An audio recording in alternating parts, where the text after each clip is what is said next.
Pakistan media industry के सबसे पहले सिख न्यूज़कास्टर हैं, तो आपको भारत से कोई ऑफ़र हुई है? हाँ, बहुत से चैनलों से ऑफ़र हुई है, बल्कि फ़िल्मों से भी हुई है। तो पंजाबी फ़िल्मों से नहीं गया हूँ, क्योंकि मैंने काम करना है अपने मुल्क के लिए। मैंने जो सोच रखी है अपने मुल्क के हवाले से रखी, क्योंकि यार वहाँ पे मैं क्या करूँगा, मेरा मुल्क यही है। मैं चाह रहा हूँ कि मैं अपने मुल्क के लिए जितना भी हो सके, चाहे वो जैसे भी हो, जैसे मीन्स कि मैं मुल्क की बेहतरी के लिए थोड़ा बहुत हिस्सा अपना डालूँ ना। कल मैं मरूँ, मुझे सुकून की जो मौत आएगी, मैं सुकून से होगा कि यार मैं अपने मुल्क के लिए थोड़ा कुछ किया। मैं बोला हूँ, मैं पाकिस्तान के ख़िलाफ़ जिसने बकवास की मैं उसके ख़िलाफ़ भी बात करूँगा। मैं पाकिस्तान के अगेंस्ट जो बोलेगा मैं उसका मुँह बंद करूँगा। तो यार अगर मैं यहाँ से चला जाता हूँ, मुझे अगर पैसों की लालच होती तो मुझे पंजाबी कई दोस्त हैं, कई बड़े बड़े डायरेक्टर, उनकी कॉल आती है, वो मैसेज करते हैं कि भैया आप की लुक ठीक है, प्यारी अच्छी है, आप बोलते अच्छे हो, आ जाए हमें ज्वाइन करें, हम फिल्म में आपको। मुझे पता है इन्होंने क्या करना है, मुझे बिगाड़ना है ना, तो मैं वहाँ पे जाके क्या करूँगा। मुझे यहाँ पे जो मतलब आप इसी फील्ड में खुश हैं, कोई पाकिस्तान की ड्रामास वाली साइड पे जाने का कोई इरादा नहीं? फिलहाल मैं सच बताऊँ, मुझे ऑफ़र पाकिस्तानी ऑफ़र भी है, एड से भी आ जाती है पाकिस्तान के लिए, चाहे वो जिस तरीके से मैं काम, मैंने कभी इनकार नहीं किया है, ठीक है।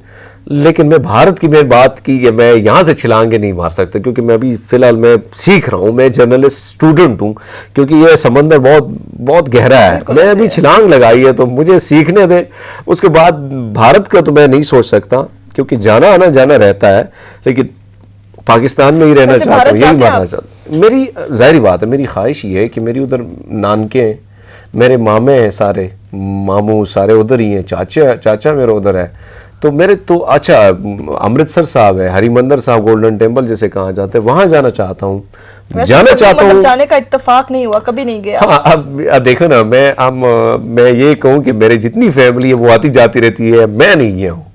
हालांकि मैं लास्ट टाइम मेरे मामू की कॉल, उसकी बेटी की शादी थी, तो उन्होंने बताया कि आप आ जाएं, सारा कुछ सेट। मैंने कहा मैं आऊँगा, पर वो काम इतना ज़्यादा होता है कि टाइम मिलता नहीं है। लेकिन इन्हीं हाँ इरादा है 10 दिन के लिए जाऊँगा, और जाऊँगा भी तो ज़ाहिर बात है वहाँ पे भी जितने दोस्त हैं जर्नलिस्ट वो भी चाह रहे हैं कि आप आएँ, प्रोग्राम करें, तो ज़ाहिर बात है वहाँ पर भी यही खप होगा। तो जाऊँगा, देखूँगा, उन लोगों से मिलूँगा जितने फ़ैन फॉलोअर हैं, जितने भी लोग फॉलो करते हैं। मोहब्बत वहाँ से भी मिलती है, नहीं है लोगों में मोहब्बत है, पॉलिटिक्स ने चीज़ सारी ख़राब की है। बिल्कुल। अच्छा, आपके सिख कम्युनिटी के अगर देखा जाए, ज़्यादातर जो मुकद्दस मकामात हैं वो पाकिस्तान में हैं, तो इससे भी आपकी एफिलिएशन पाकिस्तान से ज़्यादा है इसकी वजह से?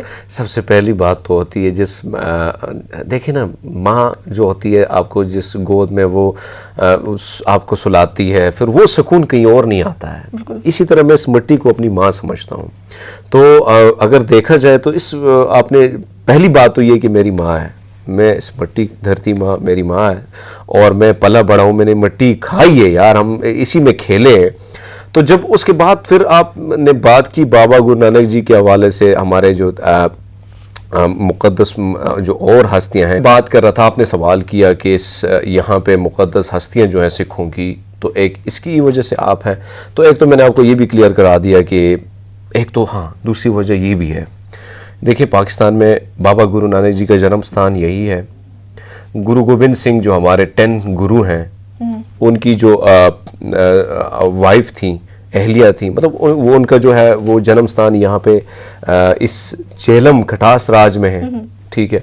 इस तरह मैं जाऊँगा कि पाकिस्तान को जो है ये पूरा पंजाब, ग्रेटर पंजाब का जो किंग था, जिसने एक सेकुलर कंट्री की बुनियाद रखी, जिन्होंने अंग्रेज़ों को भी नहीं छोड़ा, और पख्तून जितने अफ़गानिस्तान से आते थे वो उधर उसने उनको नहीं छोड़ा, तो वो था महाराजा रंजीत सिंह, जिसके बारे में बड़ा पाकिस्तानी मीडिया में या पाकिस्तानी चीज़ों में हवाले में बड़ा नेगेटिव चीज़ दी है। और ये बहुत गलत चीज़ है कि हमने हमेशा अपने हीरोज़ के हवाले से बड़े नेगेटिव तासुर दिए, और हमने हमेशा इम्पोर्टेड हीरोज़ को ज़्यादा तरजीह दी, और अपने जो धरती माँ पे पैदा हुए उनको कभी, जैसे उसकी मेन वजह ये थी कि भगत सिंह को आप देखें, शहीद भगत सिंह जो इस धरती माता का सपूत था, लेकिन उसको कभी हमने सपोर्ट नहीं किया क्योंकि वो सिख था।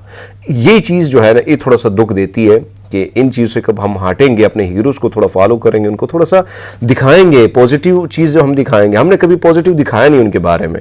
तो महाराजा रंजीत सिंह का जन्म गुजरावाला में होता है, हरि सिंह नलवा भी पाकिस्तान में पैदा हुआ। इस तरह बड़े बड़े नाम जिनका आप सोच भी नहीं सकते, वो सिखों का यही पैदा हुए। तो फिर बड़े आस्थान जो है, गुरुद्वारा पंजा साहब यहाँ पे है, ननकाना साहब वहाँ पे, करतारपुर साहब वहाँ पे, तो फिर आप मुझे ये बताएं कि फिर तो जाहिर बात है कि आपकी वो जितना भी लगाव ज़्यादा ही हो जाता है, क्योंकि जिस तरह आपकी अरब कंट्री के साथ, एक अरबियों के साथ अगर आपकी ना भी लगे, लेकिन उस धरती के साथ आपके लिए रिस्पेक्टेबल बहुत, क्योंकि आप एहतराम करती है, वो मिट्टी अजीम मिट्टी है। इस तरह मेरे लिए अजीम मिट्टी है पाकिस्तान की, तो हम तो इसको पाक धरती, तो आपने तो लफ्ज़ों में बोला, हम तो दिल में कहते हैं ये पाक धरती है, आपने तो अल्फाज, हम तो कहते हैं दिल से ही पाक धरती है। तो जाहिर बात है कि मुल्क है, इसको तो छोड़ भी नहीं सकते, फिर बाबा जी की धरती है तो उसको छोड़ना तो मैं अपने लिए गुनाह समझता हूँ। अच्छा, एक बार जैसे आपने भी सिद्धू की बात की, जब वो पाकिस्तान आया, इस तरह जो भी सिख पाकिस्तान आते हैं, आपकी उनसे मुलाकात होती होगी, जाहिर है बातचीत होती होगी, तो जब वो भारत से आते हैं तो भारत के बारे में उनके क्या तासुरात होते हैं, भारत में उन लोगों को कैसे ट्रीट किया जाता है, कैसे उनके तासुरात होते हैं आके यहाँ पे जब आपसे मिलते हैं अपनी कम्युनिटी के लोगों से? देखिए, जो भी आता है, जैसे अब कई सिख जो हैं हमारे या हिंदू हैं, वो जब देखते हैं, मुझे देखते हैं जब पाकिस्तान की तारीफ़ करता हूँ, लेकिन उनको ये नहीं पता क्योंकि ये मेरा मुल्क है। ज़ाहिर बात है कि वहाँ पे रहने वाले ज़्यादातर खालिस्तान तहरीक को सपोर्ट करते हैं या नहीं करते हैं। कुछ लोग जो हैं उनकी दिल से मोहब्बत है हिंदुस्तान के साथ, ठीक है, उनका मुल्क है। तो जब वो वहाँ आज से आते हैं तो वो ये एक बात ज़रूर करते हैं कि हमें बड़ा डराया धमकाया जाता है जब हम आ जाते हैं वीज़ा लेने के लिए। हमें लोग कहते हैं कि आप जाएंगे, या टीवी हम देखते हैं तो वो कहते हैं कि यार वहाँ पे बहुत कुछ होने वाला है आप लोगों के साथ। लेकिन जब यहाँ पे आते हैं तो कहते हैं वो एक खुशी सी महसूस होती है कि यार अपनी धरती आ गए हैं वापस, मतलब अपने एरिया में आ गए हैं। तो कहते हैं यहाँ पे जब जाते हैं तो खाने, इवन कि जिससे मेरी मुलाकात हुई, मैं तो इंटरव्यूज़ वगैरह भी करता हूँ उनके, तो बिली में वो कहते हैं यार यहाँ पे आके ऐसा लगता है कि हम उसी भारत में ही हैं। लेकिन यानी ये फील, अच्छा भारत से ज़्यादा अच्छा फील ये करते कि मार्केट में जाते तो कोई ना कोई खड़ा हो जाता है कि सरदार जी ना पैसे मैं देंगा, वो पैसे बोलते हैं। तो कहते हैं कि वो पैसे खाने की चीज़ें भी वो हमारे लिए ले लेते हैं। कहते हैं वो हिंदुस्तान में तो ऐसा नहीं है। तो लास्ट टाइम मैं अपनी एक बात बताऊँ, मेरा ये साथ मेरे दोस्त है, प्रोड्यूसर है, हम गए यहाँ पे रेस्टोरेंट में, खाना उठाया तो वो उसने बोला मजाक में, हरमीत इंडिया में ये चीज़ें होती हैं? तो मैंने कहा हाँ होती हैं। तो तीन बंदे उठ गए। अच्छा भाजी इंडिया तो आया? तो वो कहता हाँ इंडिया तो मेहमान आ। तो उन्होंने क्या कर दिया, पॉकेट से पैसे निकाले और कहते नहीं यार पैसे हम देंगे, ये मेहमान है। तो यार ये चीज़ कहीं आपको नहीं मिलती है। तो वो जब आते हैं यहाँ से खुश होके जाते हैं, उनके कहते हमारा दिल नहीं करता हम वापस जाएं। तो ये चीज़ जो है मैं वही कहूँगा कि यार गलत फहमियों पे ना जाएं। जो रियलिटी इस मुल्क की वही है, वो आपके सामने। वो लोग, मैं अपने मुंह से ये बात नहीं करूँ कि ये तारीफ़ें कर रहा हूँ। वो लोग जब आते हैं, मेरे पास क्लिप्स पढ़े हैं, मैं इंटरव्यूज़ पढ़ी हैं, तो आपको भी मैं मौका दूंगा कभी आप आएँ, आप उनके इंटरव्यू करें, आपको मज़ा आएगा कि यार ये क्या हो रहा है, ये लोग किस तरह मोहब्बत करते हैं इस क्योंकि पाकिस्तानी लोग मोहब्बत करने वाले हैं। हम एक चीज़ मैंने देखी है, हम दिल में बात रखने वाले लोग नहीं हैं, दिल में रखनी भी नहीं चाहिए। हम कहते हैं जो आया सो आया। अब देखें ना, जो भी आता है हिंदुस्तान से, हम उसके के लिए कितना ऐसे खोल के, दिल खोल के, बाएं खोल के हम उनका इस्तकबाल करते हैं। तो इट्स मीन कि हमारी मिट्टी ऐसी है मोहब्बत करने वाली। यार मैं ये कहूँगा कि पाकिस्तान मेरे लिए तो बहुत अजीम है, अब चाहे किसी और के लिए हो या ना हो, मेरे लिए तो बहुत है। अच्छा, अब प्रोग्राम का टाइम खत्म होने वाला, तो मैं चाहती हूँ एक आखिरी, जैसे आपने कहा ना पैसे नहीं देते, उस वजह सरदारी स्टाइल में कोई एक बात, एक मैसेज आप जो व्यूअर्स को देना चाहें। हाय रब्बा, बड़ा मुश्किल होता है मेरे लिए पंजाबी बोलना। लेकिन वो सरदारों का जो स्टाइल है ना, उस स्टाइल में जरा मैं क्या पैगाम दूं? मैं ये पैगाम देना चाहूँगा थोड़े जिन्हें भी व्यूवर्स ने, उन्होंने चाहे वो इंडिया तो हन, चाहे वो पाकिस्तान तो हन, उन्होंने एक ही गल करांगा मैं कि जिन्ना भी हो सकता है, देखो बॉर्डर तो हटके आप जिन्ने भी यहाँ इंसान आ, जिन्ना भी हो सकता है प्यार मोहब्बत जिन्नी भी हो सकती है, एक दूसरे नाल प्यार, यही गल्लां जिहड़ियां हन साड़ा, चाहे लोक है चाहे परलोक है, वही सवार सकदा।